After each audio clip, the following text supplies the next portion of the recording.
I think there's a kind of a practical level and a deeper level. The practical level is we need to take time out. Even simple things like time out to, stop and smell the flowers, which is a kind of paying attention to flowers. So anything that is contemplative and for which we interrupt the cycle of everyday busyness and distraction.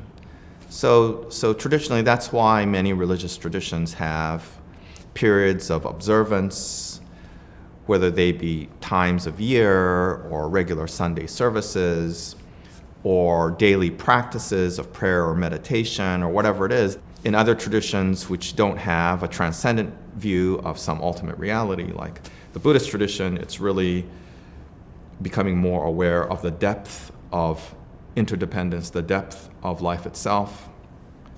So in our tradition, Pure Land Buddhism, we do have a name for our particular Buddha, which is Amida Buddha, the Buddha of infinite light.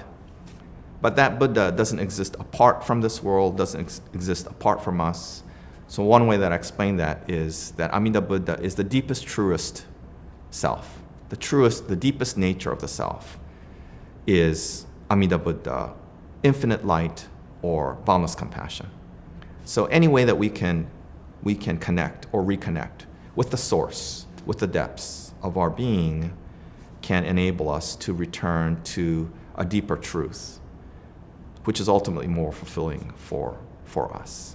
But a key to that is that we have to be able to recognize that that's not where we are. We are not in our depths.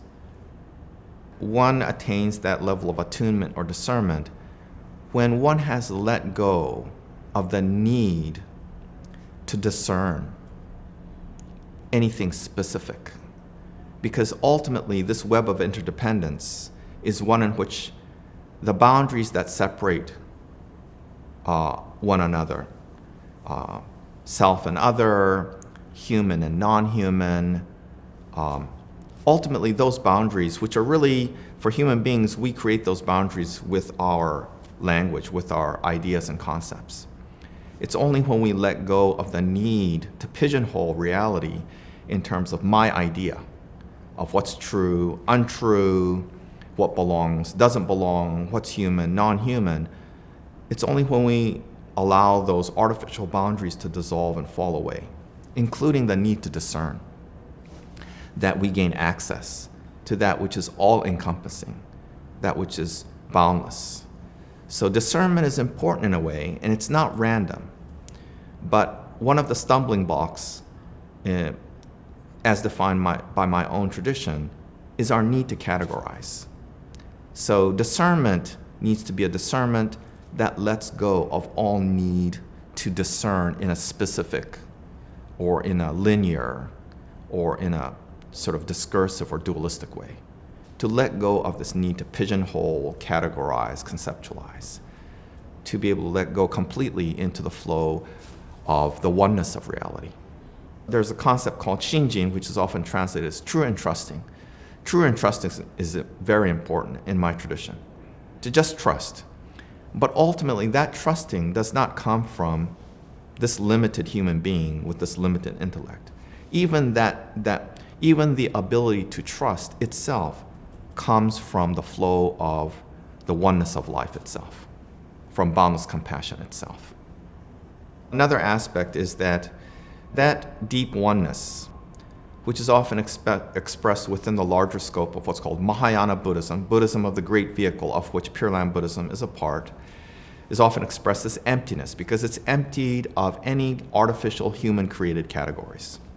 But when all those separations created by our thinking are dissolved, then there's a kind of oneness because there's no separation in it. So any discernment comes as kind of a reflection in the mirror of the flow of that oneness.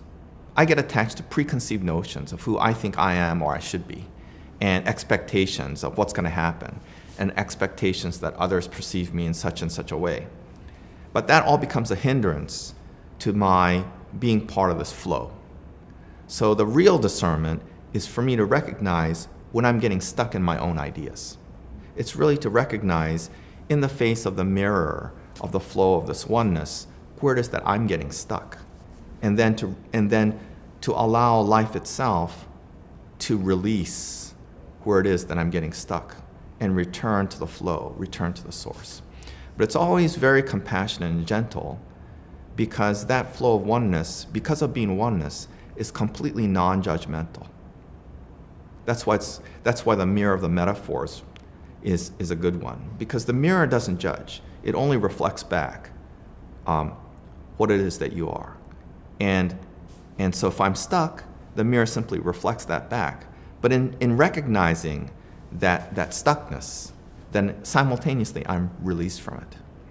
So the realization that I'm just a foolish, what we call foolish being, I'm just a foolish being filled with all kinds of, preconceived notions, that recognition occurs simultaneously with the recognition of boundless compassion.